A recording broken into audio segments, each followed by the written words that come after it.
নারী জাহান্নাম চলে যাবে একটা কারণ, অল্প জিনিসে মন ভরে না। করমজি গ্রামের হয়তো ভরে,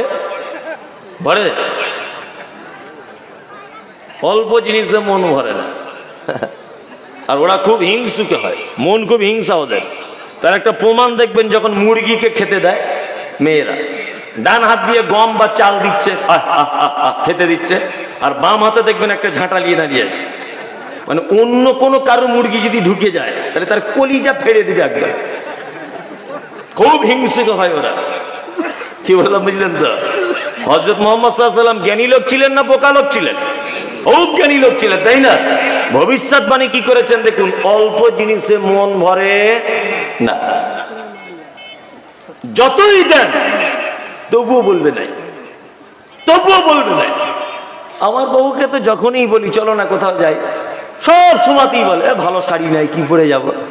কালকে যে একটা কিনলে, বলছি ওটা তো কাল হয়ে গেছে, আবার যে নতুন করে যাবো তো একটা ভালো শাড়ির প্রয়োজন। যেটা বলছিলাম বক, এটা একটা পাখি, তাই না? কোরআনে কত কি আছে, এটা যদি আপনি ভাবতে শুরু করেন রাতে ঘুম হবে না। আল্লাহ তাআলা বলছেন যে আসমানে তোমরা যে পাখিগুলি কি দেখো, তার মধ্যে কিছু পাখি আছে দুবার একবার ডানাটা এরকম করে আবার বাজুটা গুটিয়ে নেয়। দেখেছেন? দেখবেন গুটিয়ে নিয়েও 2-3 মিনিট ছুটছে, ছুটছে না? ছুটছে। আল্লাহ বলছেন আওয়ালাম ইয়ারাউ ইলা তাইরি ফাওকাহুম সাফাতিন ওয়া ইয়াকবিজনা মা ইমসিকুহুন্না ইল্লার রহমান। আল্লাহু আকবার। দলবদ্ধভাবে তোমরা যে পাখিগুলোর দিকে দেখো না, ওগুলো ডানা মেলতে মেলতে কখনো কখনো গুটিয়ে নেয়। আল্লাহ তাআলা বলছেন মহাশূন্যতে গুটিয়ে রাখা পালকের গুটিয়ে রাখা ডানা পাখিটিকে কে মহাশূন্যতে রেখে দেয়? ইল্লার রহমান। কে রাখে? আল্লাহ সুবহানাহু ওয়া তাআলা রাখে। আল্লাহ বলছেন আয়াতুহু, পৃথিবীতে আমার নিদর্শনাবলী দেখবে, আর কি করবে? আমার ঈমান বেড়ে যাবে।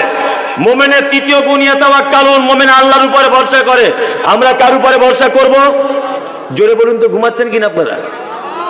আল্লাহর উপরে ভরসা করেন তো? পরীক্ষা করে দেখি, একটা লোকের 5টা বেটি, তো শাশুড়ি ওকে বলছে তোর পেটে কি আর ছেলে নাই? সব তোর বেটি, তোর সঙ্গে আমার বেটার বিয়ে দেওয়াটাই ভুল হয়েছে। যদি ফটিকের বেটির সাথে দিতাম একদিন 4টে বেটি হয়ে যেত। বলে কি বলে না শাশুড়িরা? বলে। আল্লাহু আকবার। তার 5 বারের মাথায় বেটি হয়েছে, তার স্বামী স্ত্রী দুজন যুক্তি করছে যে 6 বার আর একটা রিস্ক নেওয়া যাক, যদি আল্লাহ এবার একটা ছেলে দেয়। তা 6 বারের মাথায় দেখছে আবার বেটি। বলুন তো প্রশংসা কার হবে? আপনি এটা পুরো মিছে কথা বললেন। আপনার ভাষাটা তখন এই হবে, তোকে বিয়ে করাটাই আমার অন্যায় হয়েছে। বলেও না? বলে। অত সহজ নয় গোলাম হোসেন, অত সহজ নয়।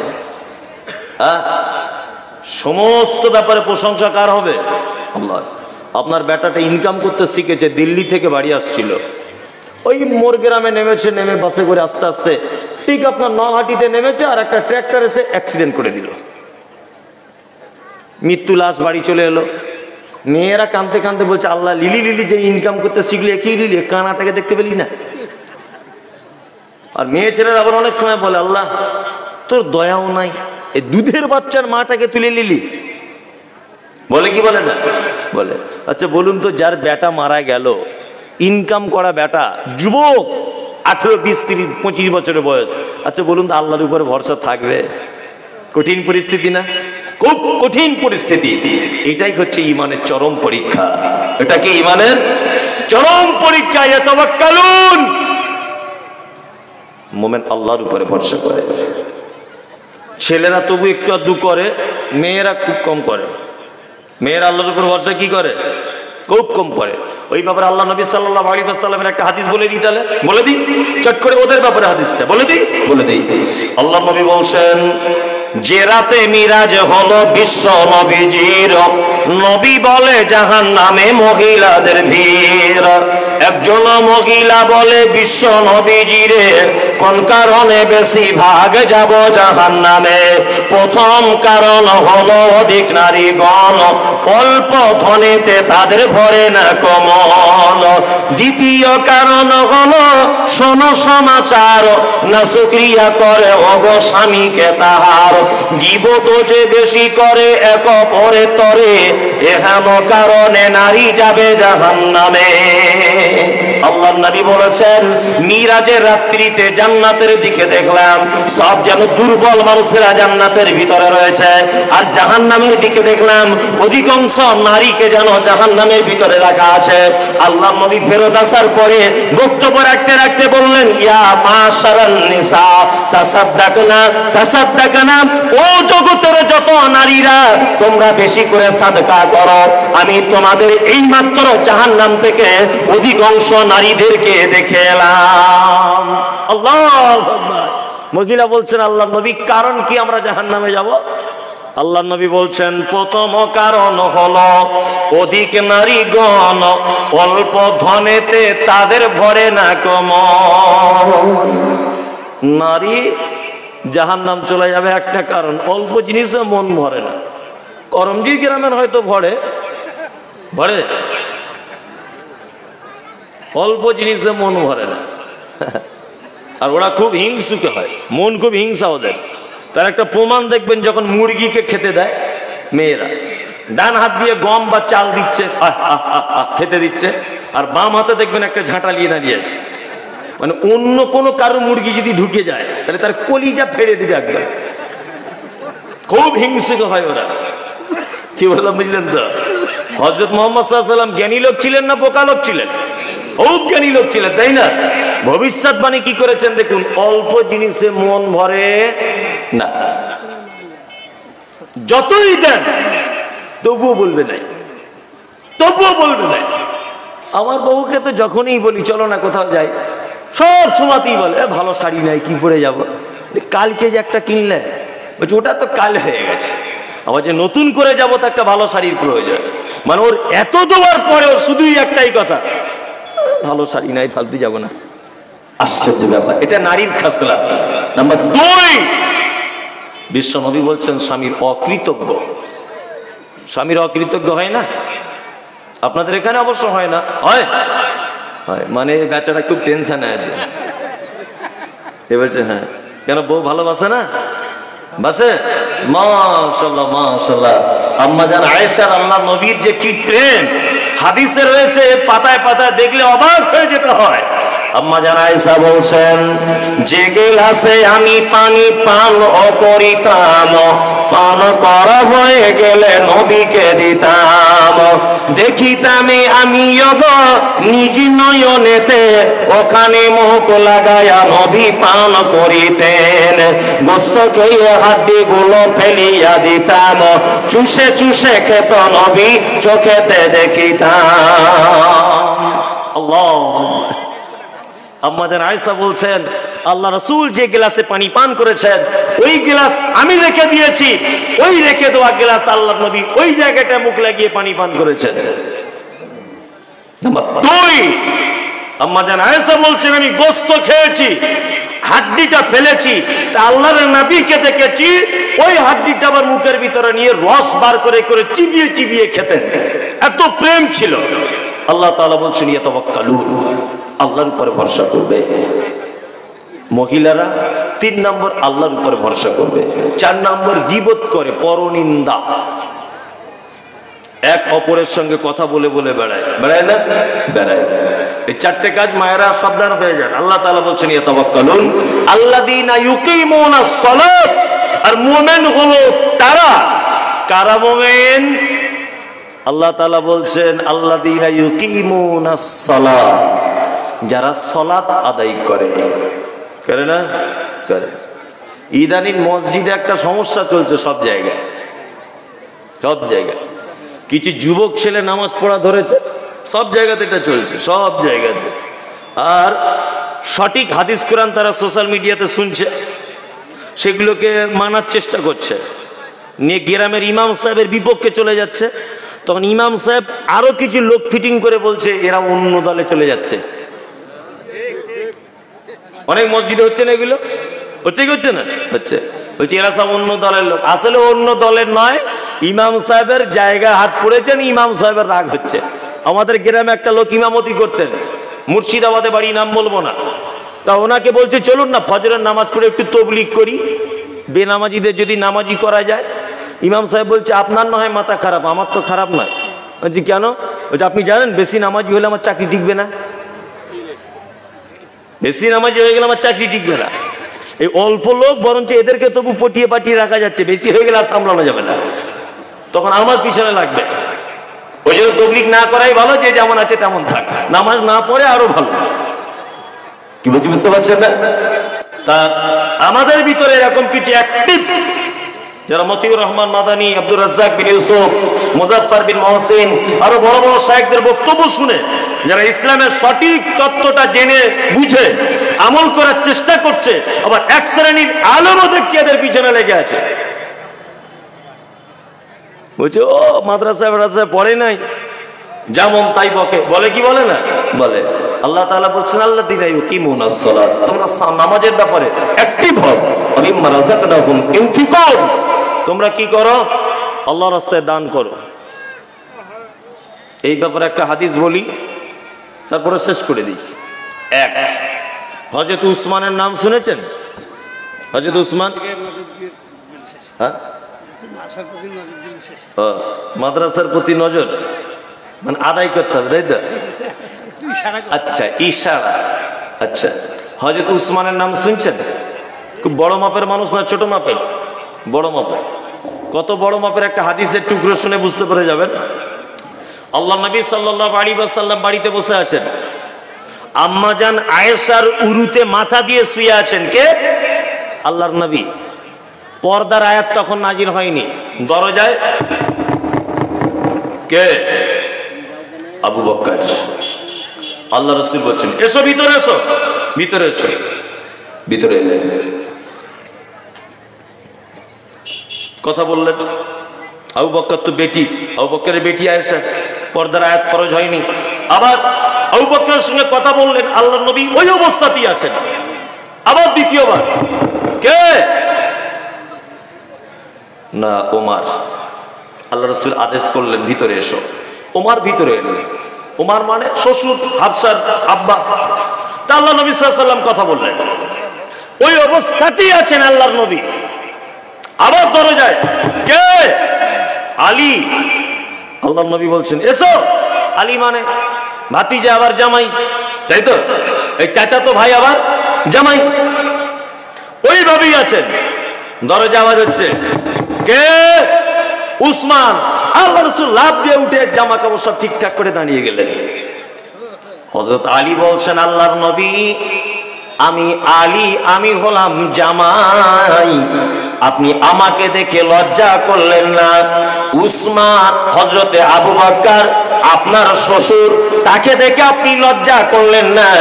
ওমর আপনার শ্বশুর, তাকে দেখে আপনি লজ্জা করলেন না। ও দয়ার নবী গো, উসমানকে দেখে কেন লজ্জা করলেন একবার বলেন। বিশ্ব নবী বলছেন আলী রে, যাকে দেখে আসমানের ফেরেশতারা লজ্জা পায়, আমি আল্লাহর নবী আমি কি তাকে দেখে একটু সম্মান করব না? শুনে রেখে দাও আলী, উসমানের সম্মান এত বেশি, উসমানের মর্যাদা এত বেশি যে আসমানের ফেরেশতারা পর্যন্ত উসমানকে দেখে লজ্জায় লজ্জিত হয়ে যায়, উসমানকে দেখে সম্মান জানায়। আল্লাহু আকবার। বিশ্ব নবী তাবুকের যুদ্ধের ডাক দিলেন, সাহাবায়ে কেরামদের কাছে কিছু মাল চাইলেন, সমস্ত সাহাবীরা মাল দিলেন। কিন্তু বিশ্ব নবী বারবার যেন হযরতে উসমানের কথা ভাবছেন যে উসমান কেন আসে না। হযরত উসমান এলেন, আসার পরে আল্লাহর নবীকে বললেন আল্লাহর নবী যুদ্ধ চলবে কতদিন? বিশ্ব নবী বলছেন 3 মাস চলবে। আল্লাহর নবী মুসলিম সৈন্য কতটা? বিশ্ব নবী বললেন 30,000 মুসলিম সৈন্য। হযরত উসমান বলছেন আল্লাহর নবী গো, আমি 3 ভাগের 1 ভাগ লোক, অর্থাৎ 10,000 লোকের আমি 3 মাস যতটা খাবার লাগে, যতটা পানি লাগে, যতটা মশক লাগবে, যতটা যুদ্ধের পোশাক লাগবে, সমস্ত কিছুটা আমি হযরতে উসমান 3 মাস যাবত আমি বহন করব। আল্লাহ ইনফিকুন, মুমিন আল্লাহর রাস্তায় দান করে। কি করে? এবার আপনাদেরকে একটা কথা বলছি, যারা একটু ওঠা বসা করছেন বসুন তো, 10 মিনিট কথাটা আমায় বলতে দেন। আর সবাই লড়াচড়া করবেন না। আর কে মোবাইলে ভাই লাইট মারছেন আমার দিকে, লাইটটা একটু বন্ধ করে দেন। আচ্ছা বলুন, সারা পৃথিবীতে মায়েরা যারা আছেন বসে যান। খুব বিনীত অনুরোধ, এই কথাটা শুনে আপনি বাড়ি চলে যাবেন, বসে যান। আমি বেশি করে আপনাকে বিরক্ত করবো না, বসুন। যে কথা বলছিলাম, বলুন তো যে সারা পৃথিবীতে যত দান করার মাধ্যম বা জায়গা আছে, উত্তম জায়গা কোনটা? মসজিদ। আর কারা বলছেন? মাদ্রাসা, তাই তো না? দুটোই নয়, ভুল। ঠিক, বাপ মায়ের জন্য। এবার আপনাদের কার একটা কথা বলছি, আপনাদের এলাকায় বুড়ো হয়ে গেলে বাপ মা মায়ের সন্তানের কাছে খায় কেমন করে? বাপ মা বুড়ো হয়ে গেলে বাচ্চাদের কাছে ভাত খায় কেমন করে? পালি সিস্টেম। মনে হচ্ছে ওর বাপ ইমাম সাহেব আর ওর মা মুয়াজ্জিন, তাই না? 15 দিন করে পালি সিস্টেম বেটাদের বউদের কাছে। 16 দিন হয়ে গেলে বৌমা বড় বড় চোখ বার করে বলে, কেন ক্যালেন্ডার দেখে খেতে পারে না? আবার কেউ কেউ বলছে আমাদের তরকারি কি খুব মিষ্টি, ছেড়ে যেতে মন চায় না বলে। খুব মরা মানুষ যেমন নড়াচড়া করতে পারে না, আপনি তেমন ভাবে থাকুন। একটা কথা আপনাকে আমি বলছি, শুনে নেন। আপনারা 4 ভাই, 2 তলা বাড়ি। আপনার আব্বার বয়স 80 বছর, আপনার মায়ের বয়স 75। আপনার মা আব্বা দুজনা 2 তলার উপরে সিঁড়ি দিয়ে কেউ উঠতে পারে না। ওই জন্য মা বুড়ো বয়সে মশারি টাঙিয়ে সিঁড়ির তলাতে, ঘরেও জায়গা হয়নি, সিঁড়ির তলাতে রেখে দিয়েছে বড় বৌমা। তুমি দিল্লিতে কাজ করো, তোমরা 4 ভাই। ঈদের আগের দিন তোমার স্ত্রীকে ফোন করে বলছো, হ্যালো শামিমা, হ্যাঁ আমি বাড়ি যাচ্ছি, তোমার জন্য কিছু নিয়ে যেতে হবে?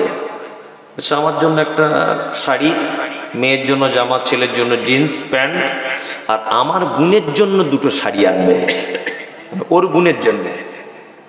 সব কেনাকাটা করে নিয়েছে লোকটা। ওর স্ত্রী আবার ফোন করে বলছে, হলো তাড়াতাড়ি নাও, গাড়ি পাবে না। ও তখন দিল্লি থেকে বলছে, সবার জন্য কেনাকাটা রেডি, শুধু আব্বার জন্য একটা পাঞ্জাবি কিনবো আর মায়ের জন্য একটা শাড়ি।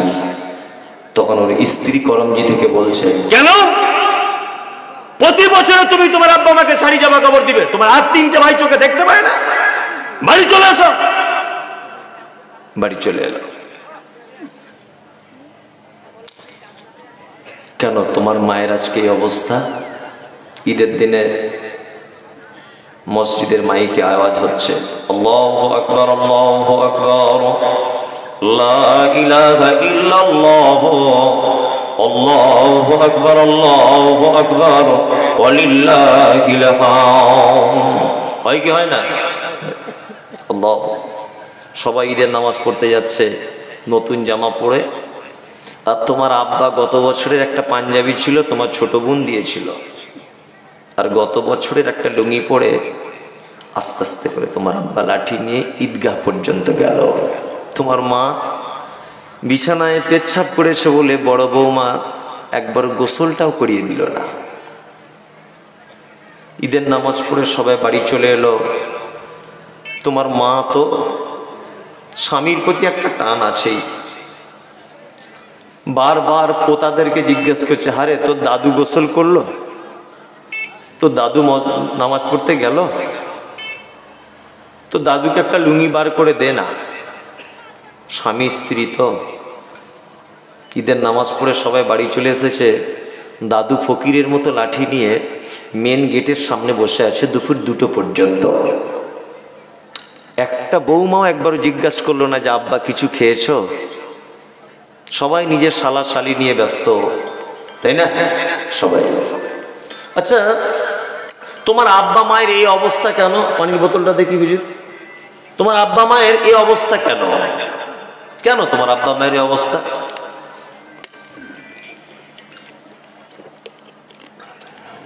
তোমার আব্বা মায়ের এই অবস্থা কেন? হ্যাঁ, পৃথিবীর সব থেকে বড় অপরাধী তোমার মা, আর পৃথিবীর সব থেকে বড় অপরাধী তোমার আব্বা। এই দুটো অপরাধের আজকে সাজা হচ্ছে। এক নম্বরের অপরাধ কি না, তোমার মা করমজি গ্রামের একজন পর্দানাসীন বোরখা পর্নেওয়ালি নারী ছিল। কোনোদিন কোনো পরপুরুষের মুখ দেখাতো না। তুমি যখন পেটে ছিলে, তোমার মা ডাক্তার কাছে গেল, ডাক্তার বললো এখনই ইমার্জেন্সি ভর্তি হতে হবে। তোমার মা এত লজ্জাবতী নারী, কিন্তু তোমার মতো বদমাইশ ছেলেকে জন্ম দিতে গিয়ে হসপিটালের বেডে পরপুরুষের সামনে শাড়ি ব্লাউজ খুলে উলঙ্গ হয়ে বেডের উপরে শুয়ে পড়েছিল। এটা তোমার মায়ের জীবনের প্রথম নম্বর অপরাধ।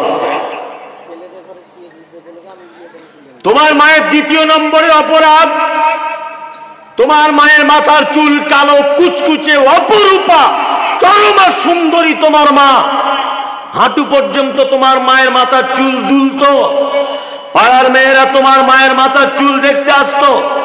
তোমার মতো অপদার্থ ছেলেকে জন্ম দিতে গিয়ে ওই হসপিটালের বেডে লাল রক্তে তোমার মায়ের কালো কুচকুচে চুলগুলো জমাট বেঁধে গিয়েছিল। এটা তোমার মায়ের জীবনের দ্বিতীয় বড় অপরাধ। তোমার মায়ের অপরাধ কি? তোমার মা খুব ভীতু মহিলা। জীবনে কোনোদিন ধারালা ব্লেড দিয়ে কোনোদিন নখ কাটতে পারতো না। তোমার মা কোনোদিন ভয় ইনজেকশন দিতে পারতো না। কিন্তু তুমি যখন পেটে ছিলে, তোমার মা ডাক্তারের কাছে গেছে। ডাক্তার বাবু বলছে বাচ্চা সোজাসুজি থাকার কথা, নরমাল ডেলিভারি হতো। বাচ্চার আড়ি লেগে গেছে, 20 থেকে 30 মিনিট দেরি হয়ে গেলে পেটের ভিতরে বাচ্চা মারা যেতে পারে। মা তখন ডুকরে কেঁদে বলছে ডাক্তার বাবু, আপনার কাছে খুব বিনীত অনুরোধ, ধারালো ছুরি যদি থাকে আপনি আমার পেট কেটে আমার ছেলেকে বার করুন, আমি একবার মা ডাকটা শুনি। এই তোমার মা সেদিন তোমার মুখটা দেখার জন্যে, যে মা ইনজেকশন দিতে ভয় করত, যে মা নখ কাটতে ভয় করত, এই মা তোমাকে ধারালো ছুরি দিয়ে তার ফর্সা চামড়া কেটে তোমাকে পৃথিবীর আলো দেখিয়েছে সিজার করে। সেই যে পেট কাটার ক্ষত স্থানের ব্যথা, আজ তোমার মা 80 বছর বয়সে মশারির ভিতরে সেটা অনুভব করে। এটা তোমার মায়ের 3 নম্বরের বড় অপরাধ। তোমার মায়ের 4 নম্বরে বড় অপরাধ। চিকিৎসা বিজ্ঞানীরা বলেছে প্রত্যেক দিন একটা বাচ্চা তার মায়ের 8 বার দুধ পান করে, একবার 250 গ্রাম করে দুধ পান করে। কোরআন বলছে 30 মাস দুধ পান করাতে হয়। 50 টাকা যদি লিটার হয় দুধের, তাহলে একটা বাচ্চা তার মায়ের দুধ পান করে 90,000 টাকা। এটা তোমার মায়ের অপরাধ, যে তোমাকে 90,000 টাকা দুধ পান করিয়েছিল। তোমার মায়ের আর একটা অপরাধের কথা বলি। তোমার মা বাসে করে নানির বাড়ি যাচ্ছিল। তোমার নানির বাড়ি মালদাতে। বাসে উঠেছে নলহাটিতে, কন্ডাক্টর দয়া করে একটা সিট দিয়েছে। বাসে খুব ভিড়। তোমার বয়স তখন 2 থেকে 2.5 বছর। তুমি বাসে উঠে তোমার মাকে বলছো, মা দুধ খাবো, দুধ খাবো। তোমার মা বলছো, হাট পাগল কোথাকার, ব্লাউজ খুলবো কেমন করে, এখন দুধ দেওয়া যায়? বারবার যখন বিরক্ত করছেন, তখন আপনার মা পাড়া গ্রামের মেয়ে তো ব্লাউজের হুকটা খুলে দিয়ে বলছে, আব্বু এ না বেটা, না দুধ খাও। মুখে দুধ ধরিয়ে দিল, চুষছে। আর এই পাড়া গ্রামের মেয়ে কাপড়টা এরকম করে টানছে, পেটটাকে ঢাকছে, লজ্জা করছে। তোমার মা যদি সেদিন একবার যদি বলতো যে বাসের ভিড়ে কেমন করে তোর বুকে দুধ দেব, তোর মুখে কেমন করে দুধ দেব, তোমার কচি কণ্ঠনালী আটকে তুমি সেদিন মারা যেতে। তোমার মা বাসের ভিড়েও তোমাকে দুধ দিতে লজ্জাবোধ করেনি। যে মা পরপুরুষের দিকে মুখ তুলে কথা বলে না, বাসের ভিড়ে অসংখ্য যুবক যুবতীদের সামনে তোমার মা ব্লাউজ খুলে তোমার বুকে দুধের মোটা দিয়ে বসে আছে, এরই নাম তো মা। এগুলো তোমার মায়ের অপরাধ। তোমার আব্বার অপরাধ কি না? তোমার আব্বার অপরাধ হচ্ছে এটা, তোমার মা বারবার ফোন করে বলছে, হ্যালো সাইফুল আজকে 3 মাস ধরে সাইকেল করছে, একটু সাইকেল কিনে দিলে হয় না? রাজমিস্ত্রি লেবারের কাজ করে। তোমার আব্বা প্রত্যেক দিন 10টায় টিফিনের জন্য 30 টাকা করে পেত। 30 টাকা করে টিফিন খরচাটা বাঁচিয়ে 3 মাস পরে তোমার জন্য একটা সাইকেল কিনে দিয়েছিল। এটা তোমার আব্বা। তোমার আব্বা মানে তুমি ভালো স্কুলে পড়াশুনো করবে বলে তোমার আব্বা নিজের সুখকে বিসর্জন দিয়ে তোমার উজ্জ্বল ভবিষ্যৎ কামনা করেছিল। এটা তোমার আব্বা। চলুন কোরআন কি বলছে? কোরআন বলছে ইয়াসালুনাকা মাযা ইউনফিকুন কুল মা আনফাকতুম মিন খাইরিন ফালিল ওয়ালিদাইন ওয়াল আকরাবিন ওয়াল ইয়াতামা ওয়াল মাসাকিন ওয়া বনিস সাবিল ওয়া মা তাফআলু মিন খাইরিন ফা ইন্নাল্লাহা বিহি আলিম। কোরআন বলছে নবীকে জিজ্ঞাসা করা হচ্ছে, নবী আপনি বলুন সারা পৃথিবীতে যত খরচা করার জায়গা আছে উত্তম খরচা করার জায়গা কোনটা? নবীকে আবার বলা হচ্ছে কুল, নবী আপনি বলে দেন মা আনফাকতুম মিন খাইরিন ফালিল ওয়ালিদাইন, তোমরা যেটা উত্তম খরচা বলে মনে করো সেটা হচ্ছে এই তোমার পিতা মাতার জন্য যেটা খরচা করো, এটা হচ্ছে পৃথিবীর সবথেকে উত্তম খরচার জায়গা। আমি মমতাজুল ইসলাম আপনাকে চ্যালেঞ্জ করে বলে গেলাম, করমজি মাদ্রাসায় যদি 10 টাকা দান করেন 10টা নাকি হওয়া সম্ভব না রয়েছে। বাড়ি যাওয়ার সময় আপনার আব্বার জন্য যদি 10 টাকা দিয়ে একটা দাঁতন যদি কিনে নিয়ে যান আর আপনার আব্বাকে গিয়ে বলেন, আব্বা তুমি নামাজ পড়বে যখন দাঁতন করতে করতে যাবে 10 টাকা মাদ্রাসায় দিলে 10টা নাকি হবে, আর 10 টাকা দাঁতন কিনে দিলে 10,000 নাকি হবে ইনশাআল্লাহ। কোথায় আপনি জান্নাত খুঁজছেন?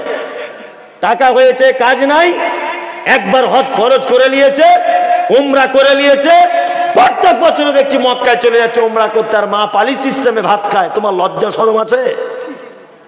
মা পালি সিস্টেমে ভাত খায় আর ঘন ঘন উমরা করতে যাচ্ছে মক্কাতে, মনে হচ্ছে জান্নাত ওখানে পড়ে আছে। ও ভাবছে মনে হয় জান্নাত ওখানে রেডি, অথচ রাসূলুল্লাহ বলেছেন জান্নাত তোমার মায়ের পায়ের তলায় জান্নাত, তোমার মায়ের পায়ের তলায় জান্নাত, তোমার মায়ের পায়ের তলায় জান্নাত। তুমি কোথায় জান্নাত খুঁজছো? কোথায়? শুধু বলছে টাকা হয়েছে, বলছে হজে যাবি, চল না উমরা থেকে ঘুরে আসি। হজ অবশ্যই ফরজ হয়ে গেলে যান, হজে যান, ফরজ হয়ে গেলে যান, একবার ফরজ মিটে গেছে। ঘন ঘন ঘন ঘন যেতে মানা করিনি, আগে বাড়িটাকে ঠিক করে তবে যান। পালি সিস্টেমে আমাদের তো এখন ঢঙের শেষ নাই। হাজি সাহেব প্লেন ওঠার 3 দিন আগে মেয়েকে আর ছেলেদেরকে ডেকে বলছে, শোন জমি জায়গা অল্প একটু যা আছে একটু তোদের বুঝিয়ে দিই। ছেলেগুলোকে বলছে রাস্তার ধারে 3 বিঘেটা তোরা 3 ভাইলে, আর মেয়েগুলোকে বলছে যে বিলের জমি পানি জমে থাকে, তোরা তো পরের ঘাটে চলে যাস, এই পানি জমাগুলো তোরা এলে কিছু মনে করিস না মা, কিছু মনে করিস না মা। ওরা দেখছে আব্বা চলে যাচ্ছে হজে, এই সময় যদি আমরা কিছু বলি তাহলে বিপদ হয়ে যাবে। ওরা নরম সুরে বলছে আব্বা তুমি যেটা ভালো বুঝো সেটা করো। তাই মনে মনে ভাবছি হাজি সাহেব মক্কায় গেল কি করে? তো প্লেন ভেঙে যাবার কথা, এ যে জমি ভাগ করে গেছে তো প্লেন ভেঙে মরে যাবার কথা, তো মক্কায় ঢোকার কথা নাই হাজি সাহেবের। এগুলো আমরা করছি কি করছি না? হ্যাঁ করছি। আর বাড়ি এসে সস্তার বড় পাঞ্জাবি পেয়েছে, 10-12টা কিনে নিয়ে শুধু ঘুরছে, শুধু ঘুরছে। আর ফেরেশতারা এইরকম বাঁশ নিয়ে রেডি হয়ে আছে, তোমরা আয় তো কি করি দেখ। মেয়েদেরকে ঠকিয়ে দিয়ে আর বেটাদেরকে রাস্তার ধারে জমিগুলো লিখে দিয়ে হজ করতে গেছে। হজ তোমায় বার করছি, এসো তুমি আগে। আল্লাহ আল্লাহ জাতিকে হেফাজত করো, আমিন। যাদের